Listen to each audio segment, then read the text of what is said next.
s'il y a eu ces problèmes-là, c'est la faute de l'école. Donc déduction logique, c'est si l'école est le problème, elle est aussi la solution. L'éducation, c'est l'un de ces domaines où absolument tout le monde a un avis.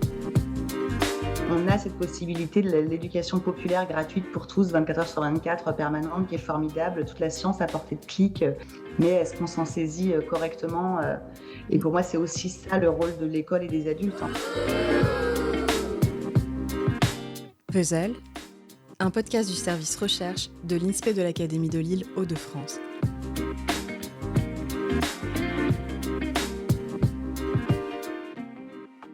Épisode 2. Le masculin l'emporte-t-il sur le féminin ?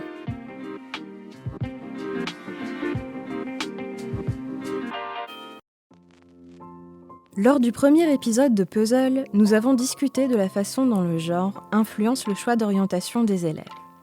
Nous avons découvert ensemble pourquoi certains élèves échappent aux grandes tendances statistiques et ont des trajectoires d'orientation dites atypiques en termes de genre.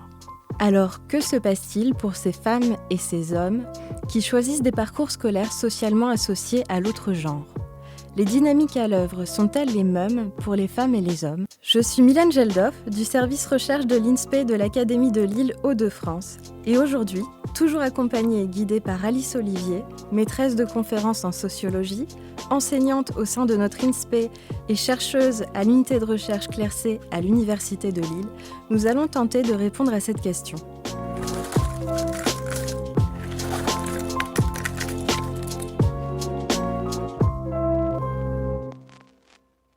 Alice, tu as conduit une recherche sur les rares étudiants hommes inscrits dans 2 formations dites féminines de l'enseignement supérieur, les études de sage-femme et les études d'assistante de service social. Tu as récemment publié un livre à partir de cette recherche, paru aux éditions La Documentation française, dans une collection dirigée par l'Observatoire national de la vie étudiante et qui s'intitule « Se distinguer des femmes, sociologie des hommes en formation féminine de l'enseignement supérieur ». Dans l'épisode précédent, tu nous as expliqué comment ces hommes construisent leur choix d'orientation atypique. Aujourd'hui, nous nous interrogeons sur ce qui se passe pour ces hommes une fois qu'ils sont dans leur filière d'études et sur la façon dont cela fait écho ou non aux situations des rares femmes qui investissent des domaines d'études dits masculins.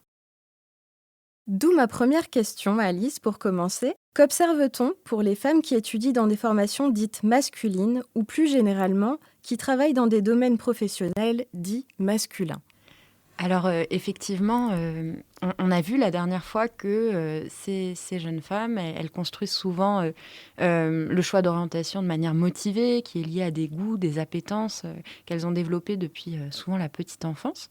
Et donc des travaux, que c'est pas moi qui ai conduit, des travaux de collègues, ont montré que souvent elles sont tout à fait intéressées par la filière d'études qu'elles rejoignent. Je pense par exemple aux travaux d'Emmanuelle Zolesio sur les femmes chirurgiennes ou à ceux d'une collègue de l'Université de Lille, Clotilde Marchand, qui a travaillé sur les filles, notamment investies dans des filières techniques ou professionnelles au lycée, et qui ont montré que, malgré leur intérêt pour les filières d'études qu'elles rejoignent, ces jeunes filles, et puis c'est la même chose pour d'autres travaux dans des métiers très masculinisés, elles vivent des expériences qui ne sont pas faciles. En fait, elles vivent pas mal de mises à l'épreuve. Elles sont souvent rappelées au fait d'être une des rares filles ou une des rares femmes dans le domaine professionnel qu'elles ont rejoint.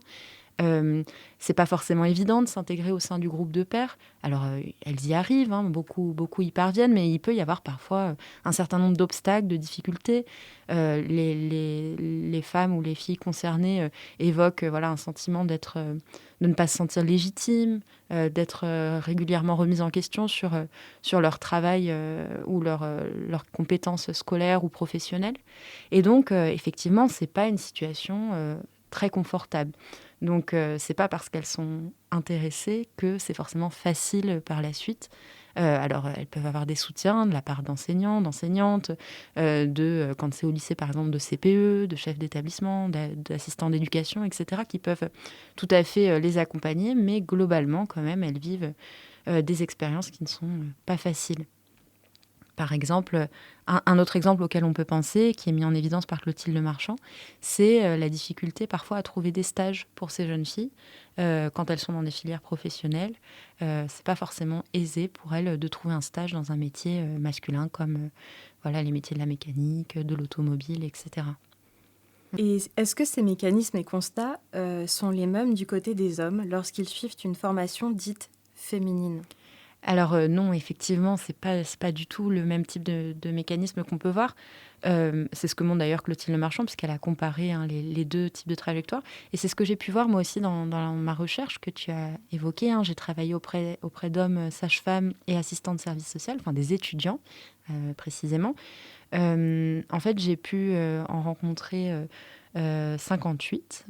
J'ai fait des entretiens avec eux. J'ai aussi interrogé d'autres personnes. J'ai interrogé des étudiantes, donc 28 étudiantes femmes de ces deux filières, 35 professionnels, donc soit des enseignantes et des enseignants, soit des personnes qui les accompagnent en stage. Et puis, j'ai pu aussi faire des observations dans des écoles, des centres de formation, principalement dans 2 écoles de sages-femmes et dans 2 centres de formation en assistance de service social. Et tout ça, mis bout à bout, ça m'a permis de me rendre compte effectivement que ces hommes vivent plutôt dans l'ensemble des expériences plus confortables que celles des femmes dans la situation inverse. Alors bien sûr, il y a quelques expériences inconfortables. Les étudiants rappellent le fait qu'ils ne peuvent jamais passer inaperçus, par exemple quand ils sont absents. On ne peut pas ne pas remarquer qu'ils sont absents ce jour-là.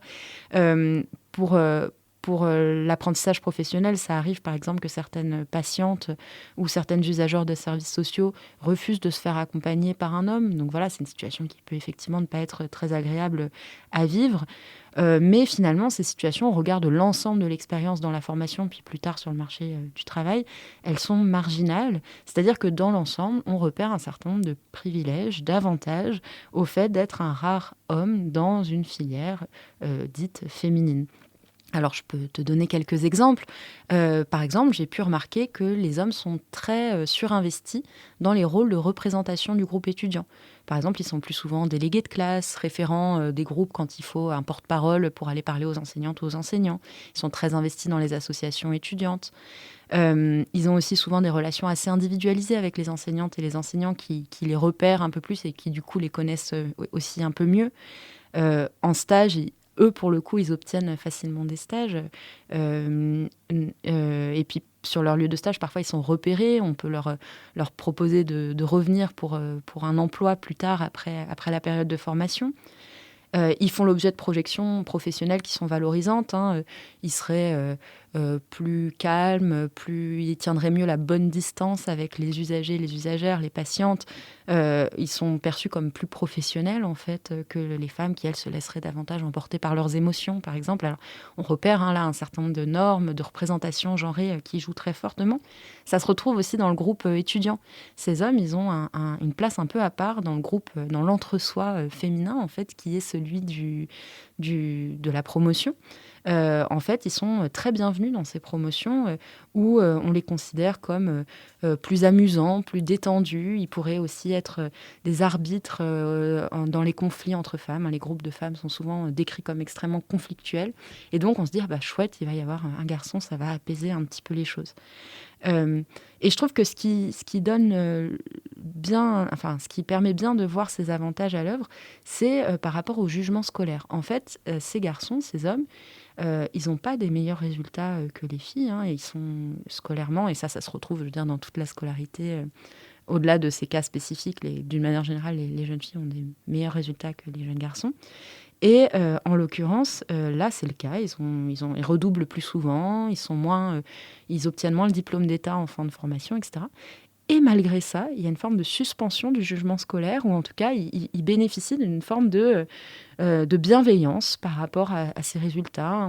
On se dit, c'est normal, c'est des garçons, ils sont un peu plus détachés des objectifs scolaires, ils sont moins cadrés, mais c'est normal, etc. Donc il y a une espèce de bienveillance, un peu particulière, une forme d'immunité qui leur permet de passer malgré tout comme de bons étudiants, ou en tout cas des étudiants suffisamment bons, malgré des résultats parfois moins bons que ceux des femmes. Et il y a un certain nombre d'expressions que j'ai pu recueillir au cours de mon enquête et qui, je trouve, montrent bien tous ces avantages. Alors, je peux t'en donner quelques-unes. Par exemple, un étudiant a parlé du syndrome du chromosome Y pour parler des avantages qu'il vivait. Et puis d'autres utilisent parfois des expressions, alors certes sur le ton de l'humour, mais qui interrogent quand même sur ces avantages à l'œuvre. Et puis sur ce qui se joue, un étudiant me dit « tu es seul face à une meute ». Un autre me dit « t'as du choix, t'as un vivier, je suis au milieu d'un troupeau de filles, t'es une cible, je suis un coq dans la basse-cour, etc. Je suis là une mascotte, le chouchou, je suis le pacha ». C'est des termes qui, évidemment, rappellent très fortement, en fait, ces avantages des hommes et cette position hiérarchiquement supérieure dans le système de genre. Alors évidemment, quand ils me disent ça, c'est des blagues, c'est pour plaisanter, personne ne se présente comme ça officiellement. Mais malgré tout, je trouve que ces expressions qu'on retrouve beaucoup, qui sont beaucoup réutilisées par l'ensemble des personnes enfin pas par l'ensemble, mais enfin par beaucoup des personnes que j'ai pu rencontrer, nombreuses des personnes que j'ai pu rencontrer, elles sont assez parlantes sur ce qui se joue. C'est pas parce qu'on n'est pas nombreux que on n'a pas une place à part. Et c'est ça que j'ai voulu exprimer à travers le titre de mon livre quand je dis se distinguer des femmes, c'est que même s'ils sont très peu nombreux, finalement on les repère toujours, ils sont toujours singuliers. Et puis il y a aussi une distinction un peu au sens hiérarchique, on se distingue, on est un peu plus valorisé que les femmes.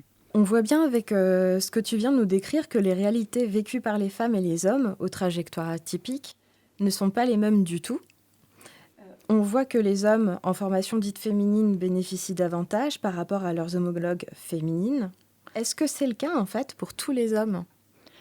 Alors effectivement, il faut apporter un peu de nuance, et tu as raison de le souligner. Parce que, en fait, pour comprendre un peu ce qui se joue là, il faut regarder un petit peu les normes qui sont à l'œuvre dans ces groupes étudiants que moi j'ai pu observer. Alors, d'un côté, je l'ai dit, les personnes que les hommes côtoient en formation, c'est-à-dire les enseignantes, les enseignants, les étudiantes, les responsables de stage, etc., elles apprécient très clairement la présence d'hommes, on l'a vu, et elles les incitent à montrer des compétences qui sont associées socialement aux hommes et aux masculins. Mais cette valorisation, elle n'est pas sans ambivalence, parce qu'en fait, on attend aussi d'eux de s'adapter au fait d'être dans une formation féminine, avec les guillemets toujours.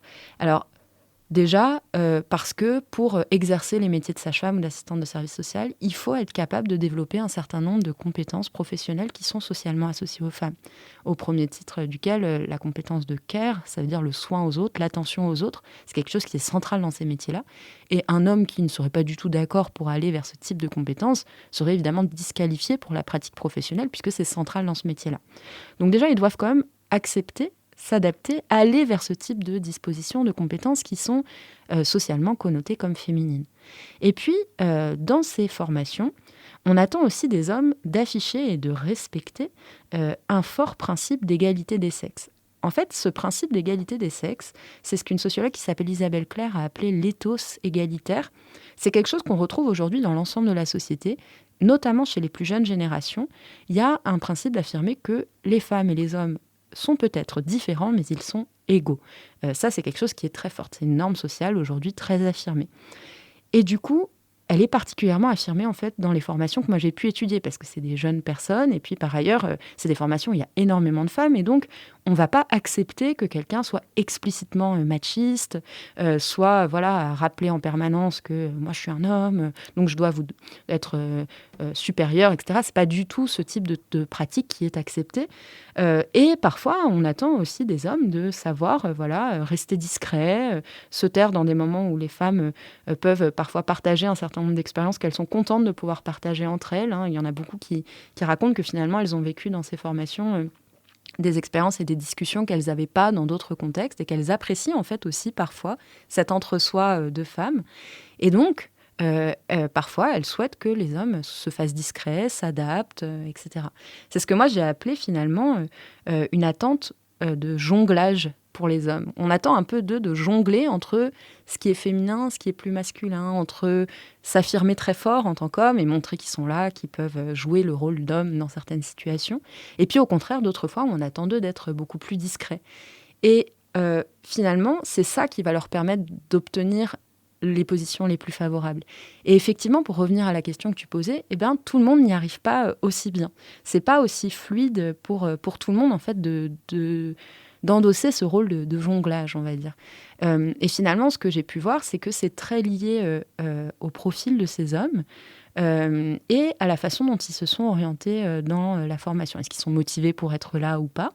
Et puis, quelles sont les socialisations en termes de genre qu'ils ont connues depuis la petite enfance ? Est-ce qu'ils ont développé des manières de se comporter qui sont plus ou moins adaptées à ce groupe étudiant et à cette attente-là, ou à cette profession-là ? Est-ce qu'ils viennent de... Voilà, il y a aussi des variations en fonction des origines sociales, en fonction du parcours plus généralement de ces hommes. Ce que j'ai pu voir, c'est que dans l'ensemble, ce sont plutôt des hommes qui viennent de milieux plutôt favorisés, plutôt dotés en capitaux culturels, ça veut dire plutôt des milieux, par exemple, des enfants d'enseignants ou des gens qui travaillent dans les milieux du soin, de la santé, etc., du travail social, et qui... par ailleurs, ont plutôt eu des socialisations de genre qui les ont préparés à s'adapter, des socialisations de genre qu'on peut dire plurielles. Et c'est souvent aussi plutôt des hommes hétérosexuels, parce qu'on peut voir que ça peut jouer aussi, qui sont le plus à l'aise finalement avec cette posture qu'on attend d'eux. Et d'autres hommes qui correspondent à d'autres profils sociaux, y parviennent en partie et tirent une partie des bénéfices que j'ai évoqués, mais sont pas toujours aussi bien adaptés finalement à cette attente sociale et du coup peuvent bénéficier un tout petit peu moins, on va dire, de leur position atypique. Et donc finalement, les hommes, ils se distinguent des femmes, mais ils se distinguent aussi entre eux. C'est-à-dire que c'est pas parce qu'il y a que quelques hommes qui sont tous pareils, il y a aussi une pluralité au sein du groupe des hommes qui peut être liée à leurs origines sociales, à leur parcours personnel, à là d'où ils viennent, etc. Évidemment, il y a aussi une pluralité parmi le groupe des femmes, mais c'est vrai que cette recherche a surtout insisté sur le groupe des hommes.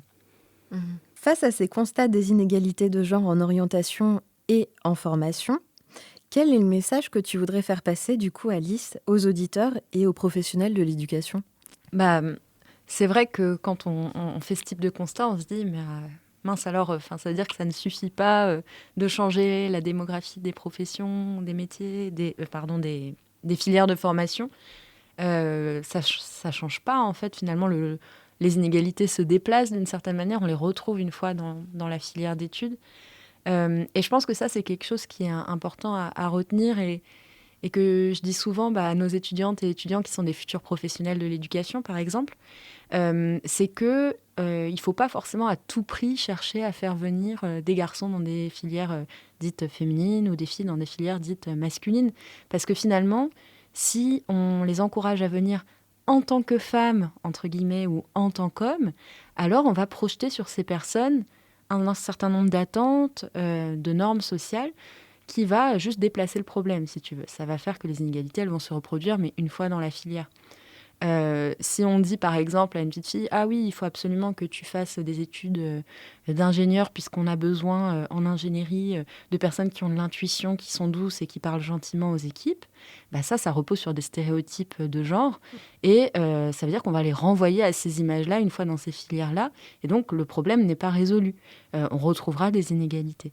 Et donc, je dirais qu'un message important que j'aimerais faire, qui me paraît important, c'est de faire attention en fait à pourquoi on encourage les petites filles à aller dans des filières masculines ou des petits garçons dans les filières féminines.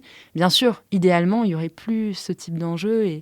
Et en fait, je suis d'accord bien sûr avec l'idée de rendre ces filières plus mixtes, mais pas forcément en passant par on a besoin de garçons ou on a besoin de filles. Et donc, par exemple, dans les conseils qui sont donnés en matière d'orientation au collège ou au lycée, je pense qu'on peut retenir ça, se dire que c'est pas forcément en ciblant spécifiquement ce profil-là, ou en tout cas pas parce que vous êtes des filles ou parce que vous êtes des garçons. En revanche, on peut participer à déconstruire les images associées à des métiers ou à des filières. Et là, pour le coup, des interventions d'associations qui sont spécialisées, qui font parfois intervenir par exemple des femmes scientifiques dans les établissements scolaires, peuvent tout à fait participer à normaliser que une femme peut être le fait qu'une femme peut être ingénieure, un homme peut être sage-femme, etc. Mais sans forcément dire c'est parce que j'ai ces qualités-là que c'est super en tant qu'homme d'être là. Je sais pas si tu vois ce que je veux dire. Si tu veux, c'est vraiment déconstruire l'image des métiers, mais pas forcément se reposer de nouveau sur des stéréotypes de genre. Pour pouvoir les dépasser, en fait. C'est ça. En fait, puis, Une autre piste, effectivement, ça serait aussi de retravailler un peu, mais ça c'est un travail de long terme, les images associées à des professions ou à des métiers. Je l'évoquais dans l'épisode précédent sur les compétences des sages-femmes, par exemple. On associe beaucoup des compétences dites féminines alors qu'elles ont aussi beaucoup de compétences techniques, scientifiques, etc. Et donc aussi travailler sur l'image des métiers, sur la connaissance des métiers et des filières. Sortir aussi l'idée de nature. C'est pas par nature qu'on est bon dans quelque chose, c'est parce qu'on a travaillé des compétences professionnelles ou scolaires.